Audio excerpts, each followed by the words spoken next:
Good morning, everyone. My name is Jay Smart, and I'm the business manager of Ironworkers Local 725. I'm also joined by a colleague of mine, Colin Daniels. He's the president of the Western District Council and Ironworkers International. It is my honor to represent over 800 dedicated ironworkers who work on construction projects and build all across southern Alberta. Today we are gathered here at our training facility for an important announcement from our Prime Minister. And I am truly grateful to have all of you here with us. So welcome to the Ironworkers Local 725 training facility. Before we proceed, I would like to take a moment and welcome a dear friend of mine and a valued member of Local 725 family, Jasmine. Jasmine Smith is a journey person ironworker and an outstanding member of our local. She is also a graduate of the Tradewinds to Success program, which is a pre-apprenticeship initiative where we offer hands-on training to Indigenous students, providing them with 100% employment opportunities upon completion of the program. It is my privilege to invite Jasmine up now to give a land acknowledgement, so please join me in welcoming Jazz.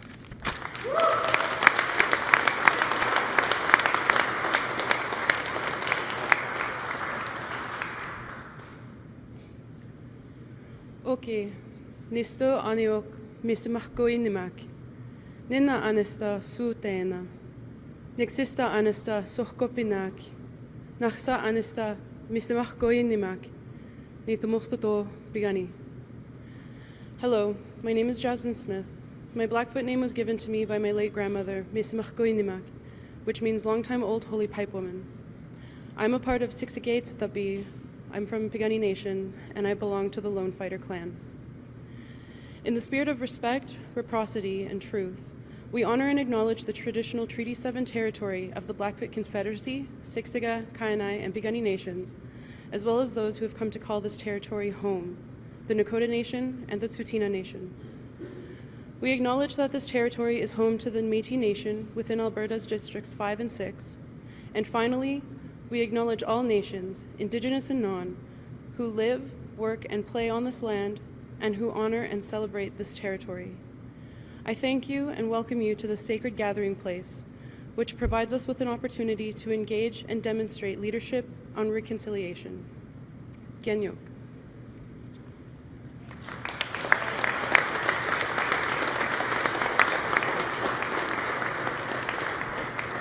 Thank you for that, Jasmine.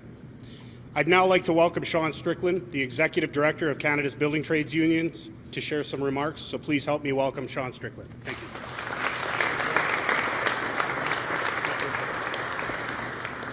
Good morning. It's an honor to be standing alongside my brothers and sisters and to be here for today's announcement from Prime Minister Mark Carney.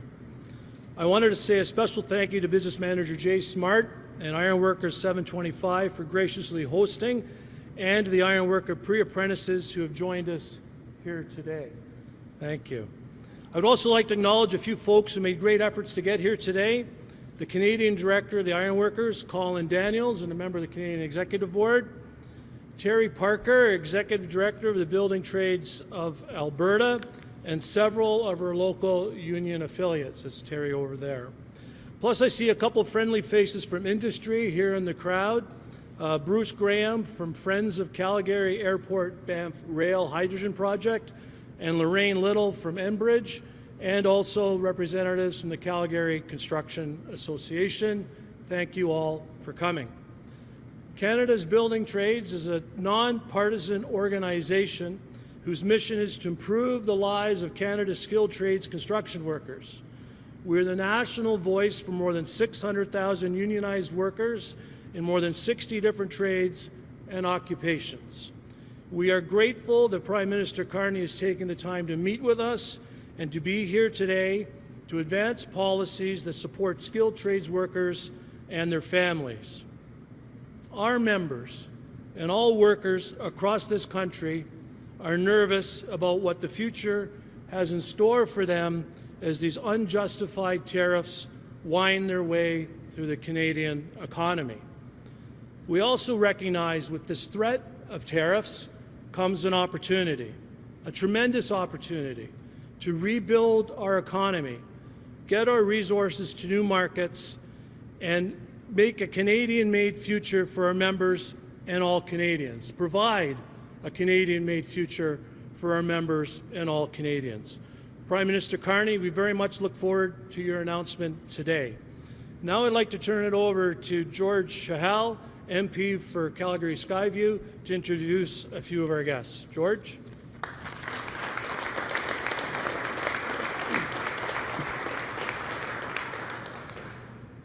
Thank you, Sean, for the kind introduction, and good morning, everyone. And thank you, Jasmine, for starting us off in such a positive way. And at a few minutes with Jasmine, she shared her inspiring story with me. Thank you. I'm George Chahal. I'm your candidate for Calgary McKnight. And it's great to be here where I've been born and raised here in East Calgary. I had an opportunity for a number of years to have my boots on and work in the construction industry. Thank you to the union leadership for hosting us this morning from all over Western Canada and the work you do in building our city and country and representing hardworking Canadians every day. Thank you to Local 725, the iron workers, for hosting us here this morning. And now I would like to introduce a champion for Canadian workers, the leader of the Liberal Party of Canada, and our Prime Minister, Mark Carney.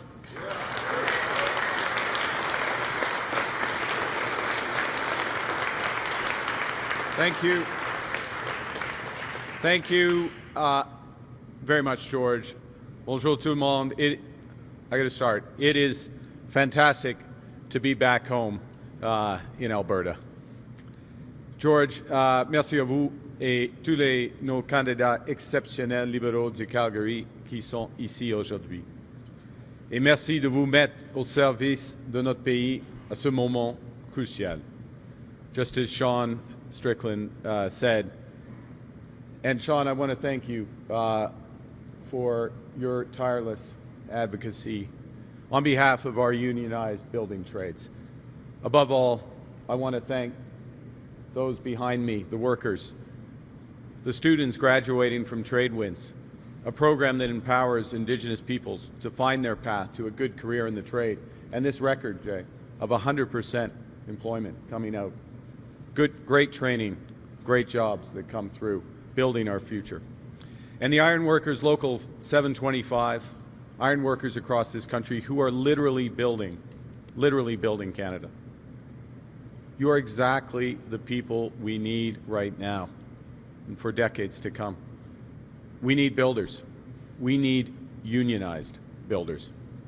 We need extraordinarily skilled women and men like you, because being extraordinary is how we are going to emerge stronger from the biggest crisis in our lifetimes.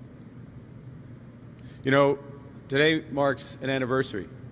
Over a century ago, our country came together in a crisis on the battlefield and showed the best that Canada had to offer at Vimy Ridge. We're facing now a different crisis. President Trump is trying to fundamentally restructure the international trading system. And in the process, he's rupturing the global economy. We've seen the impact of this chaos. Volatility in global financial markets, retirement savings being put at risk. And here in Canada, President Trump's tariffs are threatening Canadian labor and Canadian business. They're putting people's livelihoods in jeopardy, from auto workers in Ontario to iron workers here in Alberta. We are responding. We are responding with purpose and with force, because we are masters in our own home. Nous sommes maîtres chez nous. Nous contrôlons notre destin économique. Nous allons tracer notre propre voie. Nous choisissons de nous battre, de protéger et de bâtir. Nous allons nous battre contre ces tarifs jusqu'à qu'ils soient annulés.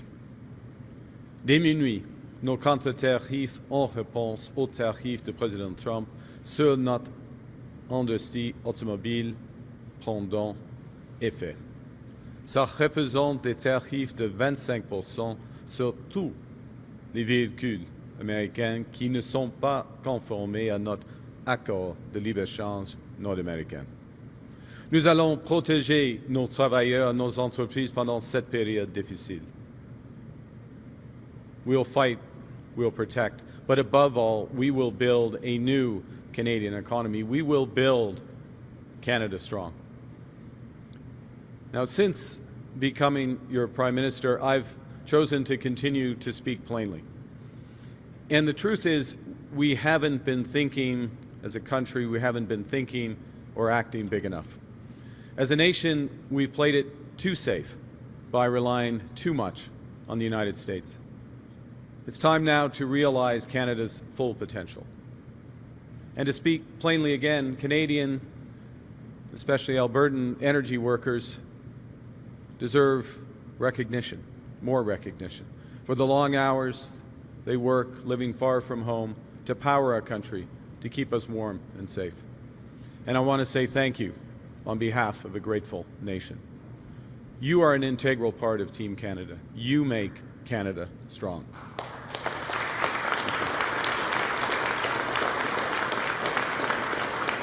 And these two truths are related, because if we want to achieve our full potential as a country, we have to recognize and leverage our strengths. We have to recognize that we have the best workers in the world.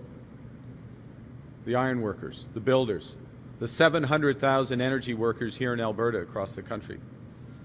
Recognize as well that we are home to an abundance of conventional, that means oil and gas, conventional and clean energy resources.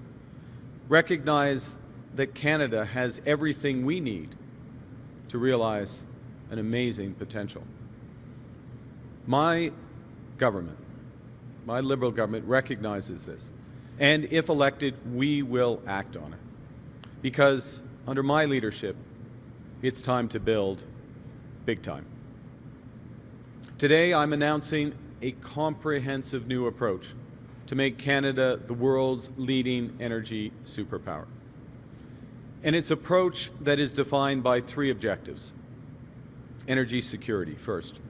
This means using Canadian energy to displace imported energy, including energy imported from the United States.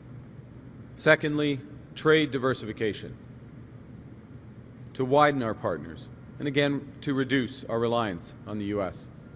And thirdly, long-term competitiveness. To build the strongest economy in the G7, we need to develop both clean energy and the lowest carbon conventional energy. Aujourd'hui, j'annonce une nouvelle approche qui va faire du Canada une superpuissance énergétique. Cette stratégie sera définie par trois objectifs. Premièrement, la sécurité énergétique, c'est-à-dire d'utiliser l'énergie canadienne pour remplacer les importations, notamment celles venant des États-Unis. Deuxièmement, la diversification des marchés afin de réduire notre dépendance aux États-Unis. Et finalement, la compétitivité à long terme. Pour bâtir l'économie la plus forte du G7, nous devons développer chacun des énergies propres et l'énergie traditionnelle la moins polluante possible. Our approach starts at the beginning of the clean energy supply chain by catalyzing investment in critical metals and minerals. Nickel, lithium, copper, cobalt, manganese, many, many more. We in Canada have the vital components of the clean energy revolution. And this in a world that's currently dominated by China. Today I'm announcing a new Liberal government will create the first and last mile fund that will connect critical mineral extraction projects to our supply chains to get them to market. In other words, from rock to road and rail. Getting these projects built faster while creating good, higher paying jobs in the trades. Catalyzing the exploration, development, and use of these minerals. To do that, we will introduce and reinforce a series of tax measures. Nous allons bonifier le crédit d'impôt à l'investissement pour la fabrication de technologies propres pour inclure un plus grand nombre de projets et de minéraux critiques. En élargissant la portée du crédit d'impôt pour l'exploration de minéraux critiques pour inclure matériaux nécessaires pour les technologies liées à la défense, aux semi-conducteurs, à l'énergie et aux technologies vertes. En même temps, nous investissons afin d'extraire des minéraux critiques grâce au recyclage des résidus miniers et des batteries usées de véhicules électriques, ce qui est une façon plus durable et écologique d'extraire des ressources. Et en élargissant l'accès au remboursement des frais d'exploration pour inclure les frais liés aux études techniques. Together, all of these measures will help ensure that Canada becomes the global supplier of choice for critical metals and minerals. But we will choose our trade partners carefully for those who share our values and who treat us fairly. Critical minerals are just the beginning. We need to get more clean energy built. And our system of investment tax credits are promoting a generational investment in clean energy. They're an investment in making oil and gas as well, making oil and gas the lowest emission and therefore the most competitive in the world. They will unlock more solar, more wind, more nuclear, both large-scale and small modular, more geothermal, more hydrogen, more biofuels, more projects that will create good careers for tens of thousands of Canadians across this country, including such as those behind me today. To be an energy superpower, we also need to get more conventional energy built, with a focus on making it as clean as possible, because we can't lose sight of our responsibility to address climate change. And we can't lose sight of the imperative to ensure the long-term competitiveness of our conventional energy sector. And that starts with recognizing the facts. As the world shifts to using lower carbon energy, increasingly only the cleanest oil and gas will be consumed. Our oil and gas industry recognizes this. They're committed to net zero emissions by 2050, and so are we. Now, the time for analysis of how to get there is ending. My government is focused on results, and the results of the current consultation on the emissions cap will reflect the importance of efficiently and fairly achieving these objectives. My government will work closely with our oil and gas industry to reduce their emissions over time so that Canadian conventional energy will supply the world for decades to come. We will focus on getting carbon capture and storage projects built to ensure a long and prosperous future for the sector, and at the same time to create an entirely new industry for Canada. Le Fonds de croissance du Canada sera important dans ce regard. Une organisation qui investit et utilise des outils financiers innovants pour rendre notre production d'énergie traditionnelle plus écologique et compétitive, tout en aidant le Canada à développer de nouvelles sources d'énergie comme l'hydrogène et les biocarburants.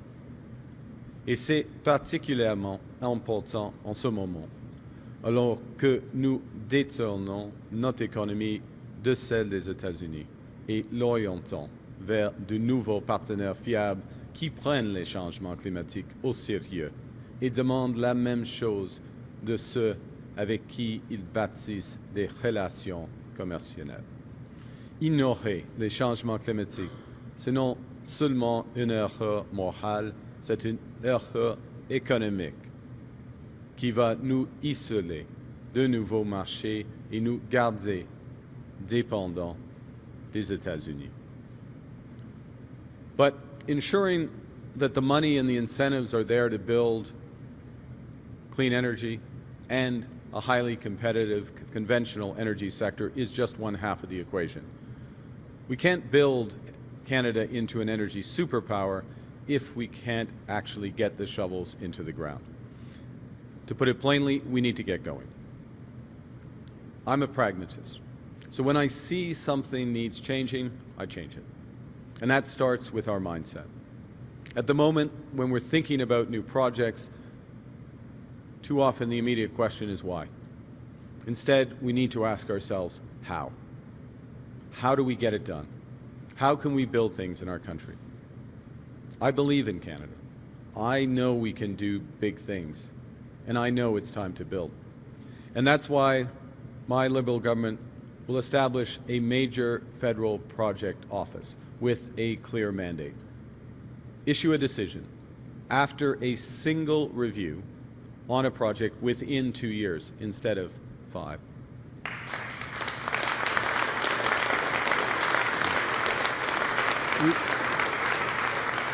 And we will do this.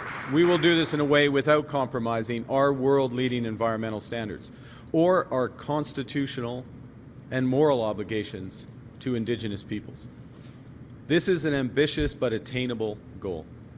C'est un objectif réaliste parce que le Bureau des grands projets fédéraux agira comme un guichet unique qui fera en sorte que les bâtisseurs de grands projets n'auront pas à travailler avec plusieurs ministères différents pour obtenir les permis nécessaires pour aller de l'avant. Ils n'auront qu'à travailler avec ce nouveau bureau qui coordonnera les activités des différents ministères pour accélérer le processus et réduire la paperasse. It's attainable because we're making one project, one review a reality. You know, during my first days as Prime Minister, in fact, at the end of the first week, the premiers and I met, and we agreed to eliminate duplicative, burdensome requirements, including by recognizing provincial assessments for major projects. Within 6 months of being elected, a new Liberal government will utilize the Impact Assessment Act to sign agreements with all willing premiers and Indigenous governments. Agreements that will recognize provincial, territorial, and Indigenous-led project assessments, substituting the process to review major projects to them. The federal government substituting to provinces, territories, Indigenous-led processes, all while upholding the strongest environmental protections and Indigenous rights. Et c'est un objectif réaliste parce que nous allons élaborer une liste de projets d'intérêt national qui va mobiliser les ressources nécessaires pour que la première pelletée de terre soit faite plus rapidement. C'est une promesse que j'ai faite avec les premiers ministres des provinces et territoires il y a quelques semaines. Une promesse que je vais tenir. Nous développons un corridor commercial et énergétique pour les transports, l'énergie, les minéraux critiques et la connectivité numérique.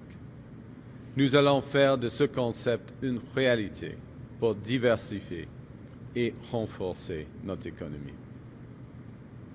Our ambitious goal is attainable because we are committed to free, prior, and informed consent of Indigenous peoples. And we are doubling the funding for Indigenous communities to engage on projects early and consistently. With First Ministers in that first week as Prime Minister, we also agreed to develop national trade and energy corridors for transportation, energy, critical minerals, and digital. We're ready to turn that concept into a reality to diversify and strengthen our economy, including our commitment made in Montreal 2 weeks ago, our commitment to a $5 billion trade diversification corridor fund, and to ensure that Indigenous participation. We have increased the Indigenous Loan Guarantee Program from $5 billion to $10 billion and expanded it to support more Indigenous-led infrastructure, transportation, and trade projects across the country. We'll make it easier for more Indigenous communities to become owners of major projects. and equal partners in building Canada strong. In summary, a new Liberal government will develop Canadian resources and produce Canadian electricity and energy to power Canadian homes and businesses, all using Canadian labour, union labour, and all in partnership with Indigenous peoples. Unlike Mr. Poilievre's plan, this is a real approach that will work.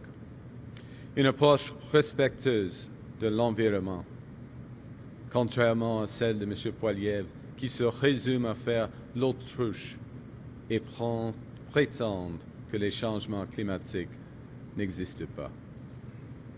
Une approche respectueuse des peuples autochtones, contrairement à une approche qui viole le droit constitutionnel.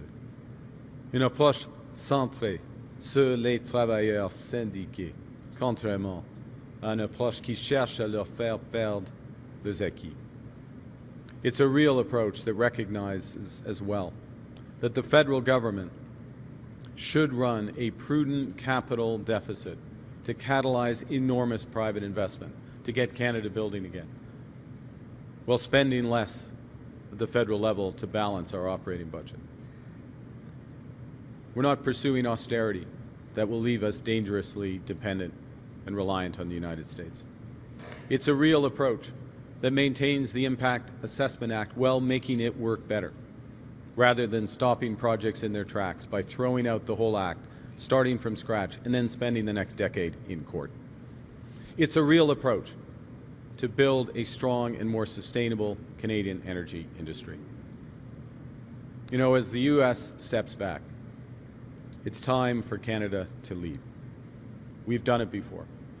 Builders made us a global leader in hydro, in nuclear power, in clean technology.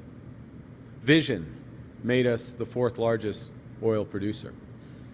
I know that Alberta will be at the heart of these solutions.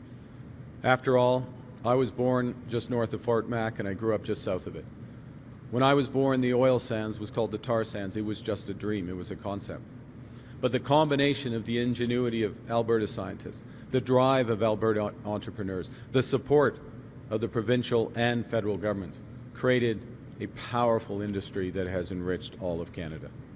And that same partnership can usher in a new energy era. We can grow our energy sector while cutting carbon pollution. We can lead the energy transition while ensuring affordable energy at home and building the strongest economy in the G7. We can give ourselves far more than any foreign government, including the United States, can ever take away.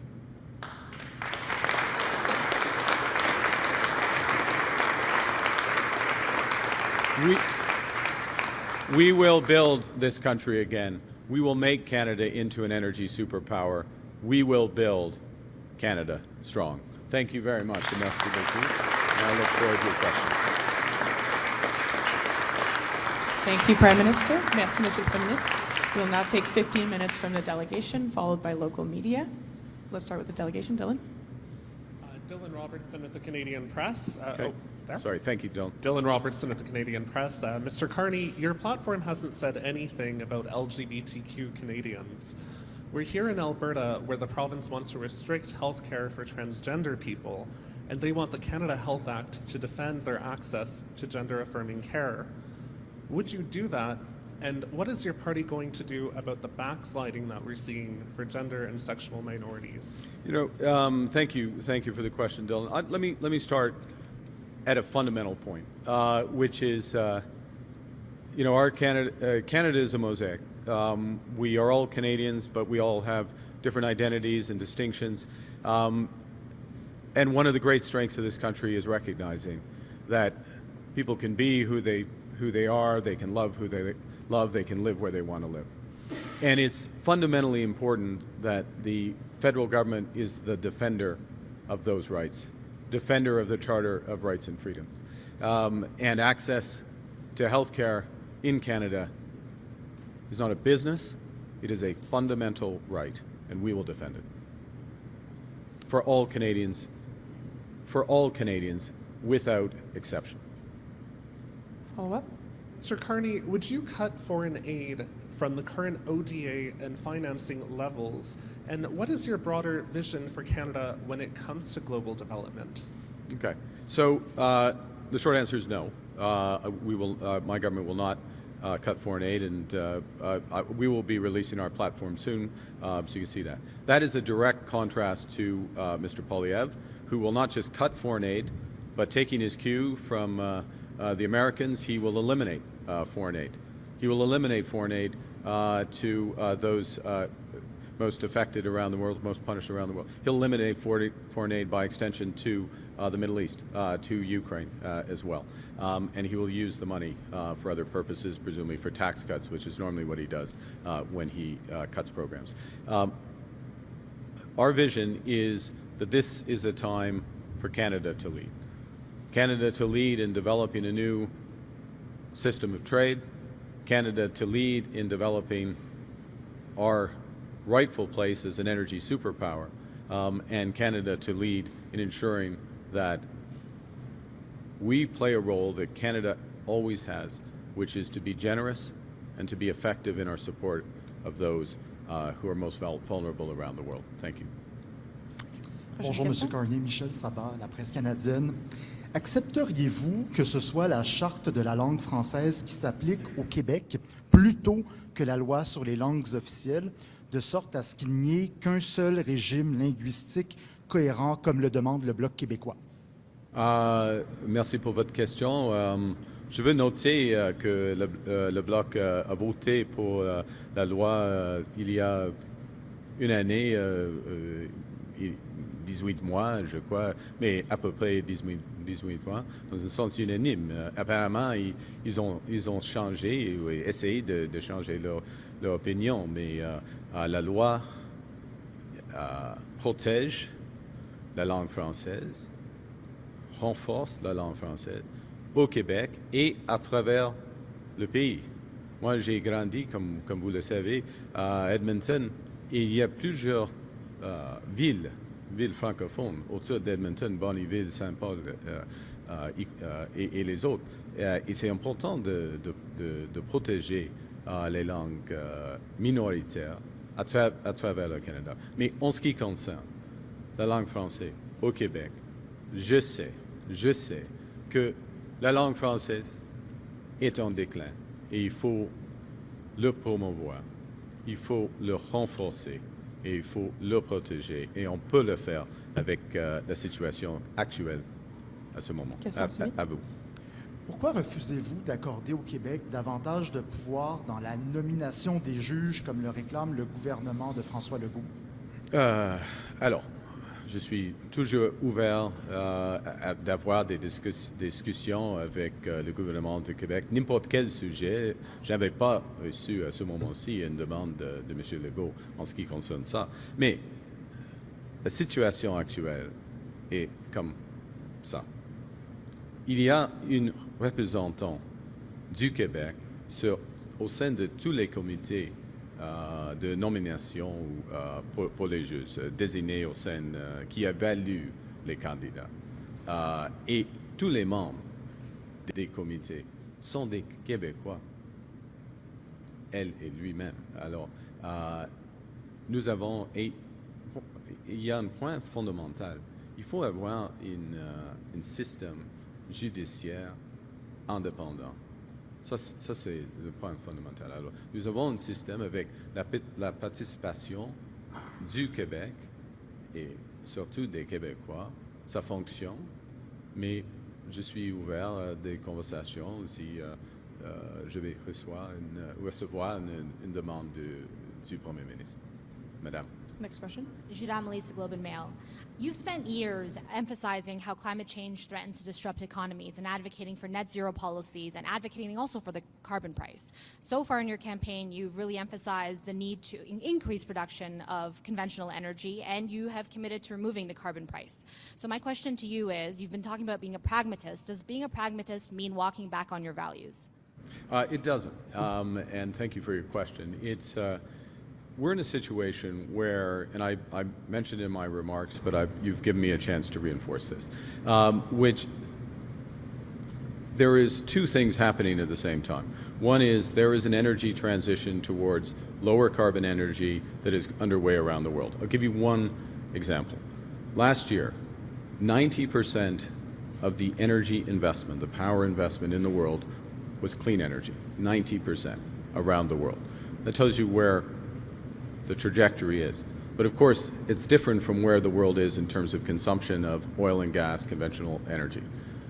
Our opportunity is to have the lowest risk, which we do because it's Canada, the lowest cost through investment, and amongst, if not the lowest, amongst the lowest carbon conventional energy. That is the opportunity we have here in Alberta and across Canada, and it's for the investments for that. So what we're recognizing as part of this is both that clean energy is going to be increasingly important to competitiveness. We have enormous opportunities in this country on that. We can build that out. We can drill down on that if anyone wants to. But at the same time, we want to dominate the market for conventional energy. And in order to do that, in the long term, it needs to be lower carbon on, since you asked the question about climate, on Scope 1, Scope 2 emissions. That's the opportunity that's here. That's what we're helping to unlock. We're looking to work with industry in order to do it, and the great people behind me and those they represent are going to help build it. Spending money on clean energy, are you looking to spend that money on Canadian clean tech companies? There's a lot of them here, or will it be similar to the previous federal government that spent it on foreign giants on EV battery plants? And attaching a second part to that is, what policies or programs will you bring into place to help innovators more generally prosper in Canada? Okay, very important question. So increasing focus across a range of policies on catalyzing Canadian investment and Canadian supply chain. So I'll give you an example, if I can, from yesterday, which is we're looking to double the rate of home building, as you would have seen, through new technologies in part, and Canadian innovation in modular housing, mass timber, etc. That's actually, it's better for people who buy the homes. The homes cost less, they're cheaper to run. It's also much lower emission as a consequence. So that's an example of us using a small amount of government money, clear objectives, clear specifications in order to catalyze Canadian industry.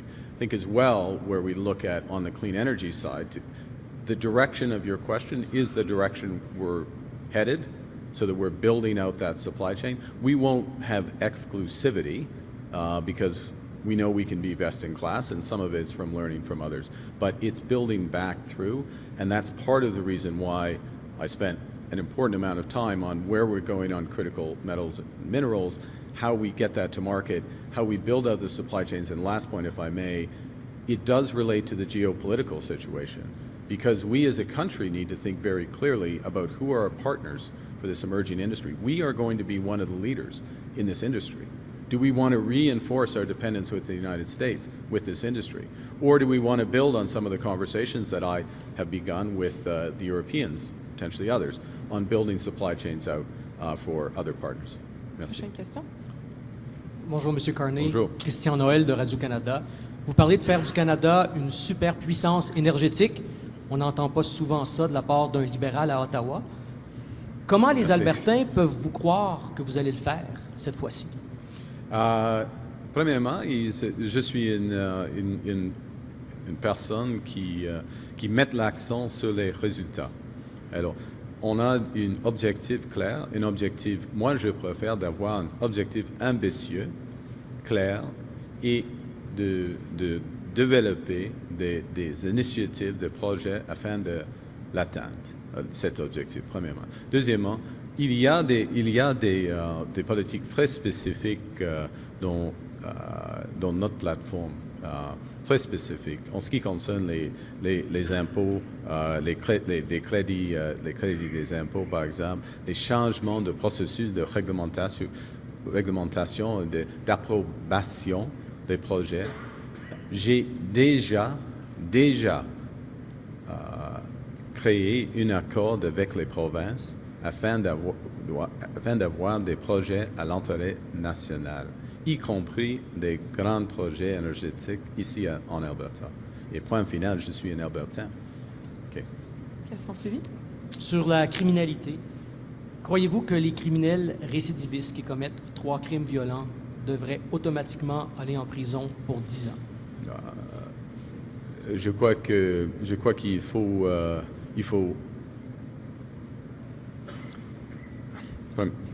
premier point. Ce n'est pas le baseball. C'est pas le baseball. C'est une chose. The 3 strikes, you're out. Cette idée. Il faut mettre la force de la loi sur tous les criminels. Et il faut avoir des punitions appropriées pour des crimes, y compris les criminels habituels. Mais pour moi, ce n'est pas aussi simple d'avoir une règle de baseball sur n'importe quelle situation criminelle. Okay. Pas automatique. In English, I just say that, look, I'm for serious crimes or habitual crimes, which is the question. The full force of the law should be applied and appropriately severe punishment put in place. I don't jump to a baseball rule of 3 strikes and you're out for a period of time. No, it's a simple answer. And we will have more to say on, if you want to follow demain on our crime approach. David Aiken, Global News. Good morning. Good morning. Today, Global News is reporting evidence of what seems to be a concerted, organized campaign by Canadian supporters of the Modi government, of the BJP. They donated to Pierre Poilievre's leadership campaign. Nothing illegal about it. He had 37,000 donors. Doesn't seem to have affected the outcome of the race. But it does underline once again what all foreign interference inquiries found, which is nomination races and leadership races are the soft underbelly vulnerable to interference by foreign governments working against our interest. So as leader of the Liberal Party now, will you do what the last leader failed to do and take steps to secure Liberal leadership races and Liberal nomination races from any foreign interference? Well, thank you for your question, Mr. Aiken. Look, these issues are very serious. I take these issues exceptionally seriously. It was, in fact, my first briefing as Prime Minister on national security focused on that. Obviously, I can't detail the specifics.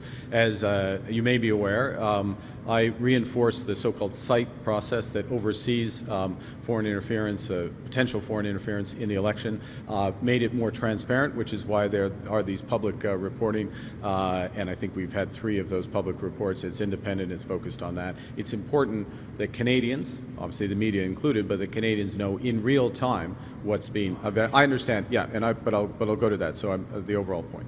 In terms of nomination, I extend that approach to the Liberal Party as the leader of the Liberal Party. I will note that one of the things that the Liberal Party did in the leadership process, I didn't set these rules, but obviously we followed them, is to be very rigorous on Liberal Party memberships and who voted in that process. It meant, in reality, it was quite difficult to vote for some people in that process. Fewer people would have voted than otherwise would have happened, but that was a price in that case worth paying to ensure that there was a rigorous process, limit foreign interference efforts to interfere with that process, and the integrity of that process stands up well. So yes, we will look at additional measures and learnings to strengthen this so that Canadians can have absolute confidence. I would say, if I may, though, just you're asking a specific question, you have a follow-up. For Canadians watching, the SITE committee, which is an independent committee, which does the reviews, what they have clearly stated up to this point is that there is no evidence of there continues to be a safe and fair election process in this country. And I will add to that I'm pleased to see the level of engagement of Canadians with all political parties in this election process. This is the most consequential election of our lifetime. Canadians are getting engaged, and I welcome that. We'll do a last question to the delegation before local media. Yeah, last night at the rally, there was a protester who, it was hard to hear, I believe said, There's a genocide in Gaza. One of the first protester that interrupted your speech said, there's a genocide in Gaza. And I believe your response was, I'm aware, that's why there's an arms embargo. So I just wanted to clarify what you heard. If you said, I'm aware, what were you being aware of? Are you conceding it's a genocide in Gaza? I didn't hear that. Actually, I didn't hear that word. You were there, I guess, and yeah. So it's noisy. There's you get if you're up there, you hear snippets of what people say, and I heard Gaza and that, and my point was I'm aware of the situation in Gaza, and Canada does, as you know, and it's a matter of public record. We do have restrictions since probably January of 2024 on arms exports or permits for arms exports to Israel, with the sole exception of the Iron Dome, which protects them more broadly. So, look, didn't hear. I was stating a fact in terms of the arms restrictions. Thank you. Over. La question est, concerne une situation actuelle hier soir dans l'événement, et j'ai entendu le mot Gaza, mais pas l'autre mot, et j'ai répondu avec l'observation. Oui, je connais, je sais la situation horrible à Gaza et à travers le Moyen-Orient, et c'est une des raisons pour laquelle nous avons des restrictions sur les exportations des armes à Israël, avec l'exception importante pour le dôme de fer, cette méthode de protéger Israël contre les missiles. Okay, that's it. Over to local media. Welcome to Calgary. Thank you. Rick Bell from Post Media. I'm going to ask you a question a lot about, well, it's a two-part question. It's one question with two parts. Okay. I got my pen out. Number one is it's easy. Number one is Premier Smith presented you with a set of demands. I think there were 9. A lot of them have to do with the energy sector, the emissions cap, Bill C-69, tanker ban, and on we go. When are we going to get a response from you on what, how you're going to react to that, part one. Okay. And part two, in front of all these people from Alberta, you talk about fast-tracking, nation-building projects. Yep. And can you give a commitment to us that you will do everything in your power to get new oil and gas pipelines and new LNG projects included? A real commitment. Okay, here. So first off, Rick, thank you for your question. It is great to be back in Alberta. Hey, I'm from Alberta. You don't need to tell me what Alberta is like. I'm from Alberta. I know this province. Tons of friends here. I got family here. I've known here. I grew it up here. I know. I'll be direct. I'm focused on results. I'm focused on specific projects. I'm focused, and I'm putting in place, as Prime Minister, put in place a process that was very clear. We're going to identify projects of national interest. Any major energy project, virtually any major energy project that comes from this great province, is going to pass the boundaries of other provinces, is going to be built on Aboriginal lands. They will need the consent and the support of other provinces, of les peuples autochtones, Aboriginal people. The federal government has a role to play here in several respects that I have put in place. I've been Prime Minister for 3.5 weeks, and this is what, because I'm from Alberta, I'm direct and I do things, okay, Rick? And what have I put in place? I put in place not just a commitment, I got an agreement with Premier Smith and every other provincial and territorial premier in my first week to build energy corridors that run to the national interest, to fast-track those. To make that tangible, what I have done in the subsequent 2.5 weeks is put in place one project, one review at a federal level. What I'm announcing today makes it more tangible with a single window, pulls together a host of different approval processes, signals clearly to the province of Alberta as well as every other province with the exception of BC, which has already signed up to this, that we will sign cooperation agreements with them. And that will allow us to rely on the assessments of those provinces, which is another way of fast-tracking it. So I'm focused on getting things done in conventional as well as clean. I've got an agreement. I've got a process at the federal level. I'm putting it in place. Now, to be clear, Rick, we need your vote. I shouldn't ask that of the media. I'm sorry. We need the vote of your readers. Let me clarify that. Strike that. Strike that.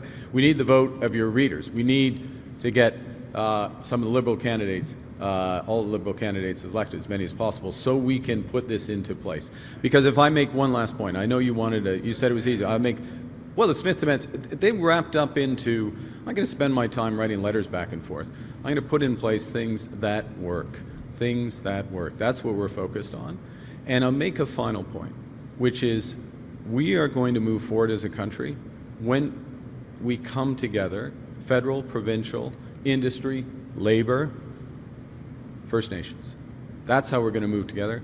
And I think that we have the ability as a Liberal government in order to bring together all Canadians to get things done. Thank you. We'll have time for one last question.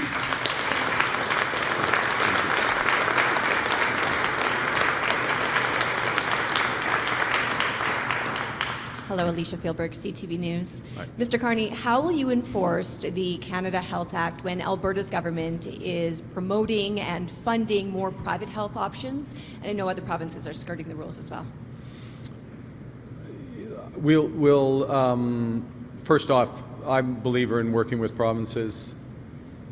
I'm a believer, again, I'm going to go back, broken record, but believer in results, getting results for Canadians. Obviously, we will work to ensure that all Albertans' rights, Canadians' rights, are fully respected in that. So in a pragmatic way and a direct way, again, by working with the province in order to make sure that happens. Thank you. Thank you. This puts an end to our press conference. C'est ce qui m'a fait Great. notre conférence de presse. Merci. Merci. Okay.